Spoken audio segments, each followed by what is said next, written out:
इंक्विलाब TV prime time समाचार में आपका स्वागत है।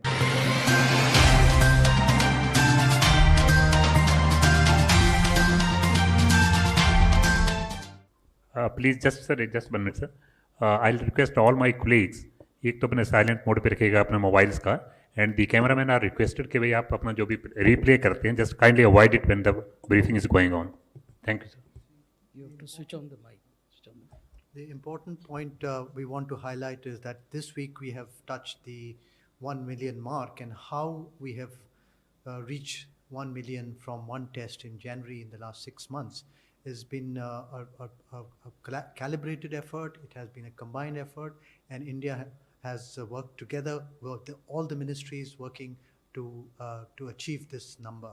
So if you look at this, at the first phase, the COVID was purely an international phenomena occurring in large cities with large airports, and it was an urban phenomena, and we set up the RT-PCR labs, which is the gold standard still for testing.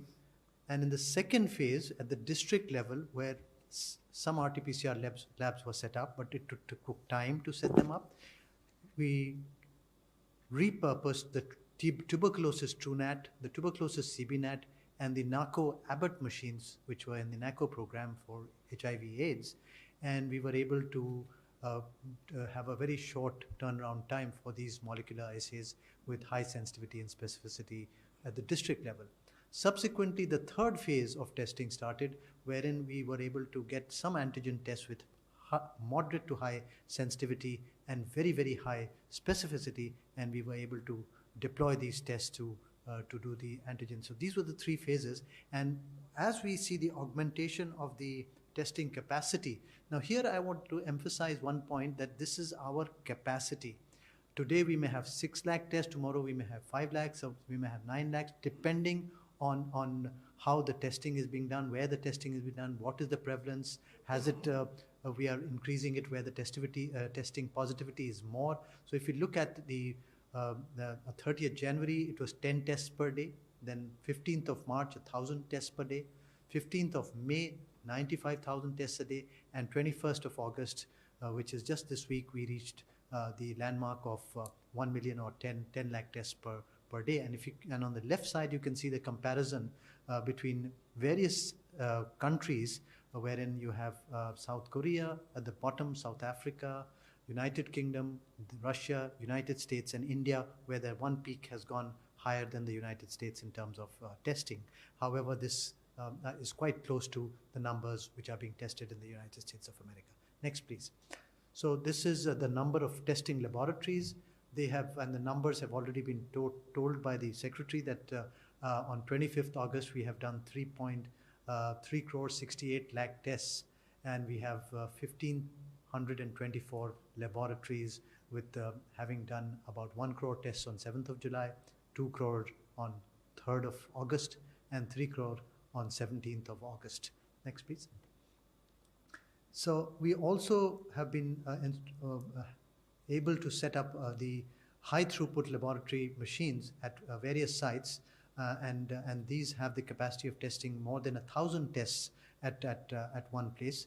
We have repurposed a couple of the high throughput labs that were already available, and we have also got some more high throughput laboratories set up at the places which were really requiring it, Patna, Kolkata, and then cities or mega cities like Delhi and Bombay, where air traffic and other movement was tremendous, and the NCR region, where again the population is huge, and the Mumbai region, where the population is huge.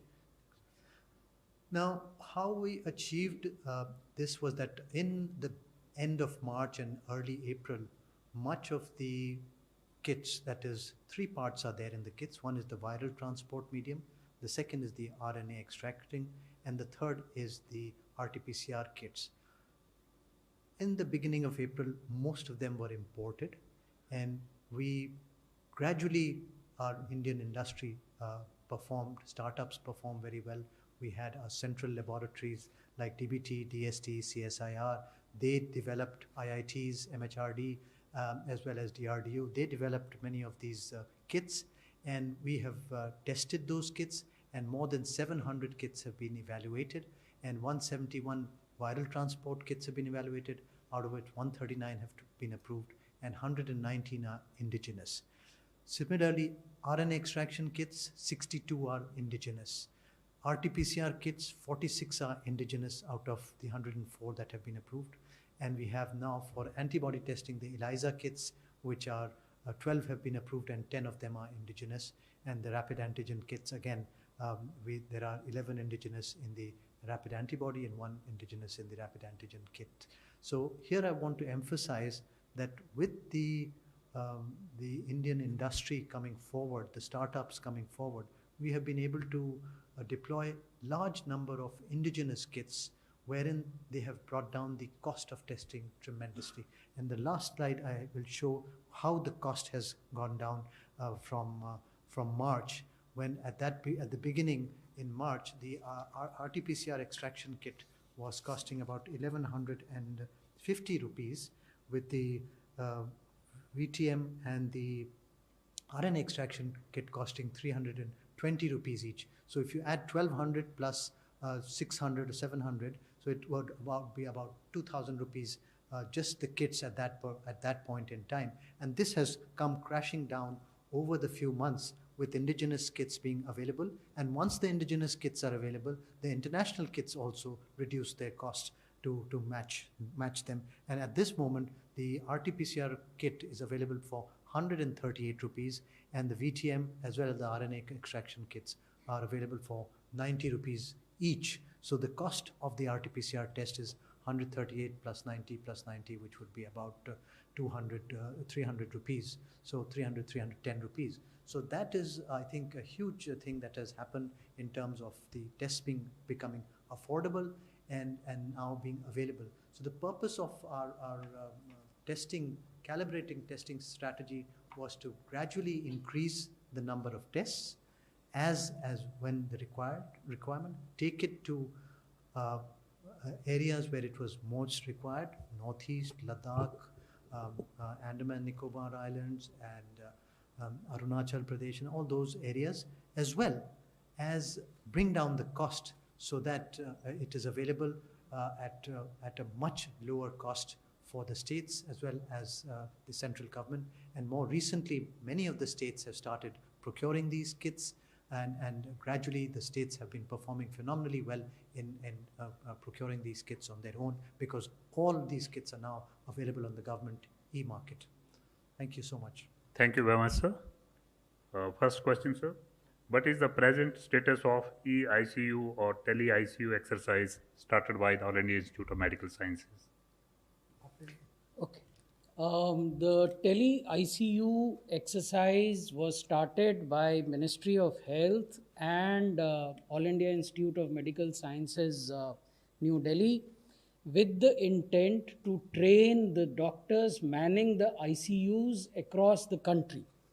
The intent was also to answer some of the questions that these doctors face while treating COVID patients. So with that intent in mind, it was on 8th of July that tele-ICU intervention started. Every week on Tuesday and on Friday, there are these tele-ICUs which are conducted from AIIMS New Delhi, and treating doctors of ICUs in different hospitals across the country join in this intervention. And it's an interactive session. They ask questions, their doubts are cleared. As we interact with you today, exactly at this time, one such ICU, tele-ICU, is happening since it happens every Tuesday and Friday. So from 8th of July till date, 14 such tele-ICUs have been held, and they have covered 148 hospitals, COVID hospitals across the country. And for each such interaction, detailed documentation is kept and is shared with the states so that they can refer to it at a later date. Similarly, there is a document that is under preparation by AIIMS New Delhi. It is a FAQ to help the treating doctors manning various ICUs across the country. So the experience so far has been quite good. 11. Nitendra DD news से। Sir, आने वाले दिनों में school open होंगे, खासतौर पे छोटे बच्चों का, तो 10 साल से कम उम्र के बच्चों के लिए मास्क को लेकर क्या कोई नई गाइडलाइन आएगी या फिर क्या कुछ व्यवस्था होगा? अभी जो गृह मंत्रालय द्वारा जारी अनलॉक की गाइडलाइंस हैं, उनमें स्कूलों या कॉलेजों को खोलने से संबंधित इंक्विलाब टीवी समाचार आपको अच्छे लगे तो शेयर कीजिए, सब्सक्राइब कीजिए, कमेंट कीजिए।